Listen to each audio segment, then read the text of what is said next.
All right, we're just setting up to build this ground mount, 28 panel Axitex. Abraham's got the laser. Antonio's ready to paint the lines.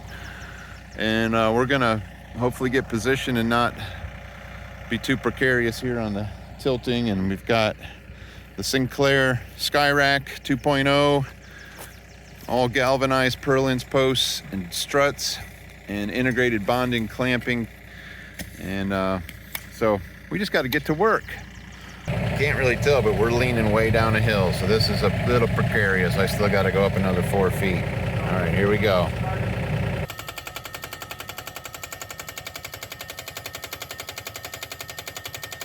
The saga of Side Hill Jenkins continues. We're getting this ground mount built. The post went in great, really solid, 6.5 feet down on average, and we're getting ready to trench. Gonna make a big swooping trench.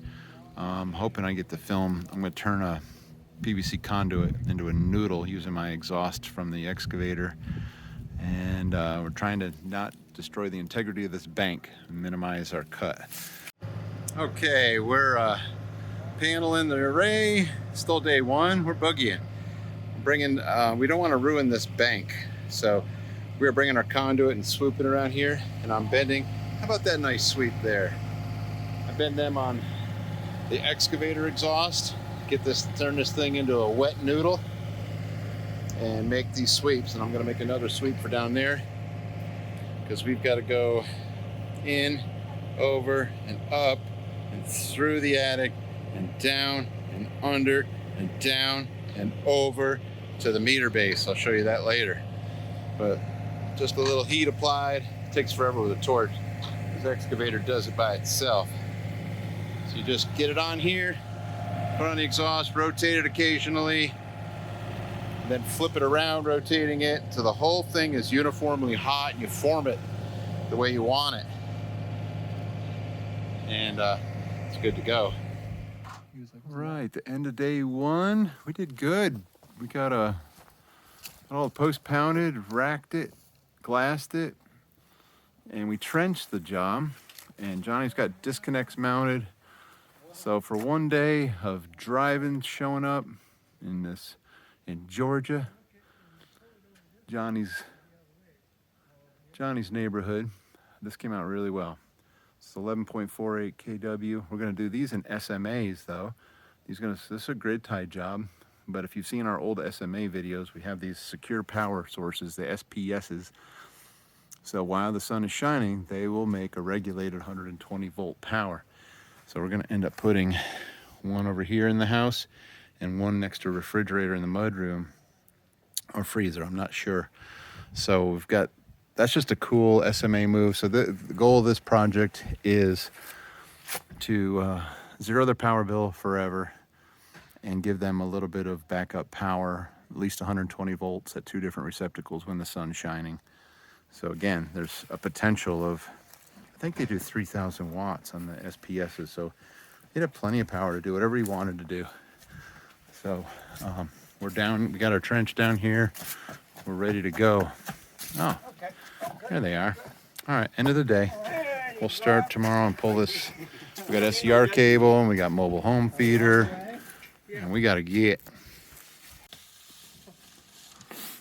Come on, get it, Stumbles.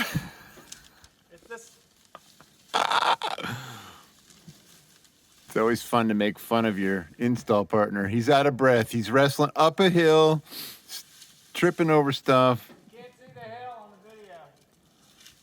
It's at least 80 degrees straight up.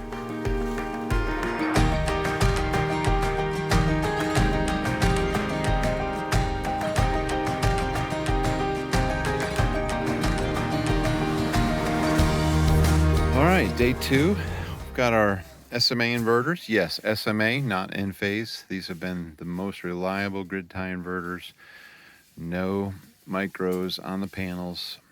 And the other main reason is that you can put that secure power supply to run a few appliances when the sun's shining, like freezers, some lights, just small chargers. You could do a lot with that SPS. What are they, 3,000 watts per? 2,000. 2,000 watts per SPS. So It's got an 11.5 kilowatt array, so you could run 4,000 watts in your house. Regulated 120 volt power with no battery. That's a beautiful PV Direct. Love this. This needs to be added to my PV Direct part on my website because it is so cool. So it's a grid tie. Johnny gets a bunch of grid tie jobs working with his local utility. And so sometimes we switch over and do a little grid tie. But just wanted you to know that this is kind of a grid tie with a twist, meaning you can have a secure power supply. That's what Abraham and Antonio are doing. They're running a 12-4 Romex through attics. I think we're going to put an SPS on the wall at the house over there, and then one around the cubby hole. You can't see it right now. There he goes. I knew it, just right on cue. See if we got enough of that. We're going to conduit that over there. Yeah. So cool beans. All right. So these new SMAs, they come in half. They don't have a bracket like the other ones.